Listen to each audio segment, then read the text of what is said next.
Hey, this is Max with Four Seasons Plumbing. Just going to talk about a pressure switch on a well tank system and just how it kind of works, and also we'll go over real quickly how to adjust it. Now, I would recommend, if you're not comfortable working around high voltage, I wouldn't mess with this because it can shock you pretty good. I'd get a professional over there. But I'll go over it real quick just so you kind of know what's controlling your water and regulating your pressure in your house if you do have a pressure or a well at your home. So this is your pressure switch, and basically it has a little nut on here that just protects it, and you can just pull that off. This one's not wired up, but there's basically 4 terminals, and each one of them has a switch on it. So you'll have your neutral wire, which both wires are hot on a well system because it's 220 volts. And each wire will just come through and connect to one terminal, and then another wire will go to your electrical panel. And so basically it's just going to disconnect when the pressure is where it needs to be and connect when it needs to come on. There's 2 different adjustments on pressure system. There's the cut-in pressure and the cut-off pressure. They call it range or differential. So the taller of the 2 is your range, and the shorter of the 2 is your differential.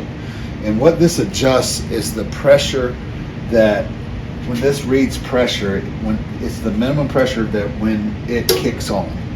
So you're going to have, when you're well satisfied and the pump's off, this particular pressure switch is factory set at 40-60. 40 is your cut-on pressure, 60 is your cut-off pressure. So when it's at 60, it's going to be open, and there's not going to be any power going down to the well pump. And then you're going to use water, and as the pressure gauge drops and pressure goes down as you use water, when it hits 40 psi, this is going to sense it, and this particular adjustment is going to kick on, and that's going to send power down to the well, and it's going to start running. You're going to watch the gauge come up, and then it's going to go up to 60 psi where this one's set, and then it's going to open up, and you'll hear it open up, and it'll shut the power to it, and then you'll use water, and the cycle continues. And you want about a 1-minute run time at least on that to give the pump time to kind of cool off, and it just prolongs the life of the pump.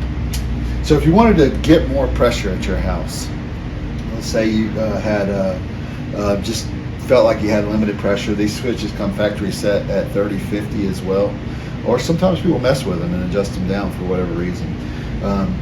There's a series of things you have to do. The first thing you would do would be you want to adjust your cut-in pressure.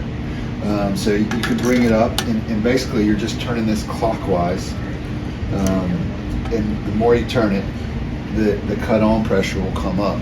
But when you do that, you also have to adjust the cut-off pressure because you want that 1-minute run time. So you might check it and make sure that it's running properly, and so you'll bring that run time up. You don't really want to go past 80. That's pretty high, really. I recommend not going past 70, really. And this is a pressure relief valve that's going to protect it. Most of these are set at 100. Some of them are set at 80. If you get too high, water will start coming out of here. So be real careful. So those are 2 adjustments you have to do. You got to adjust your cut-in pressure up. Then you have to adjust your cut-out pressure up as well, which is clockwise as well. And then you have to adjust the pressure in the tank. And this pressure tank has a Schrader valve where you can put air into it, just like you can use a bicycle pump. It's going to take you a while with a bicycle pump. Probably need to use the air compressor. And you'll want to add pressure to this, and this is where you'll really feel it. So you're going to add the pressure in. So if this was set at 30-50, then the cut-on pressure is at 30. The pressure in this tank, if it was set up properly, the pressure would be at 48. Usually 2 to 5 pounds below the cut-in pressure. It's really important because if you go above it, it'll start acting really weird. Excuse me. So let's say we're at a 30-50 and we want to add more pressure. We would adjust the pressure up on the cut-in up to 40, adjust the pressure on the cut-out up to 60, and then we'd add about 10 psi until we got to 58 pounds of pressure. And then we would have more pressure, and we would feel it in our showers, and everybody'd be happier. So anyway, that's the gist of it. That's how you do it. There's some little tricks to it. Professionals do it a little differently, but when you're messing with wire, with power and stuff, I highly recommend not putting any tools around here, or even pulling the cover off until you've killed the power to it. And you do that at the breaker.